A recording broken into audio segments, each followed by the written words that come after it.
नजरेला नजर भिडली, सर्वांना विनंती आहे नाचायला लागला मिर्झा, नाचायला लागला, टाळी वाजवा. सर्व पाहुणे मंडळी ग्रामस्थांना विनंती आहे, कुस्ती निकालीच होईल. आपण सर्वांनी शांततेत कुस्ती पाहिजे. शेरा सहज उभा राहिला, शेरा संतोष भाऊ गरुड महान मल्ल आणि गोविंद त्या पवार महाराष्ट्राचे महान मल्ल, दोन जीवलग मित्र स्वर्गीय हरिश्चंद्र बिरादर मामांचे दोन पट्टे उभा आहेत आखाड्यामध्ये. 21 वर्षाचा भारत देशामध्ये महाबली नावाने ओळखला जाणारा शेरा पैलवान आणि इंटरनॅशनल पैलवान मिर्झा यांची प्रेक्षणीय कुस्ती होते. शेरा सहज उभारलाय, सहज शेरा पैलवान तुळेचे तुळे का सोपं काय भेट काय. हा शेरा पैलवान मिर्झा पैलवान ये फुरसंगी की कुश्ती रंगेले, क्या कुश्ती छोड़ी नहीं जाती, कुश्ती आर पारी होगी. ओ मिर्झा, मिर्झा शेतीची कुस्ती खेळायचा अनुभव आहे आणि वा रे वा शेरा. हो गाड्यांच्या गजरात स्वागत करा. शान बाण आणि आणाय शेरा. मिनिटाला उत्कंठा वाढवणारी कुस्ती आहे. सहज पट सोडून घेतला, हे फुरसंगीचं कौतुक आहे.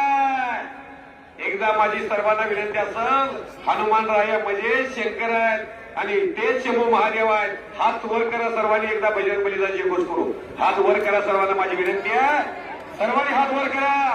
बोलो बजरंग बली, भारत माता की. देश धर्म पर मिटने वाला शेर शिवा का छावा था, महापराक्रमी परमप्रतापी एक शंभू राजा था. भावाला विसरा, गावाला विसरा, देवाला विसरा, पण छत्रपती संभाजी महाराजाला कदापि विसरू नका. एकदा त्यांचा जयघोष करूया. छत्रपती संभाजी महाराज की, छत्रपती शिवाजी महाराज की.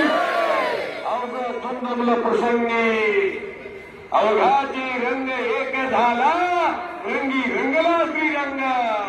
इथं गट नाही, तट नाही, जात नाही, पंत नाही, भेद नाही, भाव नाही. मध्ये सर हा महाराष्ट्राचं कुस्ती मैदान हे फुरसंगीचं कुस्ती मैदान हे महाराष्ट्रातील ऐतिहासिक आणि एक नंबरचं जंगी कुस्ती मैदान आहे. महाराष्ट्राच्या लाल मातीच्या कुस्ती मैदानातलं फुरसंगी एक जंगी मैदान आहे. त्याबद्दल 1-2 वेळ सांगतो. महाराष्ट्राच्या लाल मातीच्या इतिहासातील सुवर्ण बाण म्हणजे माझं गाव फुरसंगी. संपूर्ण महाराष्ट्रामध्ये गावकऱ्यांच्या एकीचं शिस्तबद्ध नियोजनाचं आणि उदंड अशा दातृत्वाचं कुस्ती मैदान म्हणजे गाव फुरसंगी. वा रे फुरसंगी.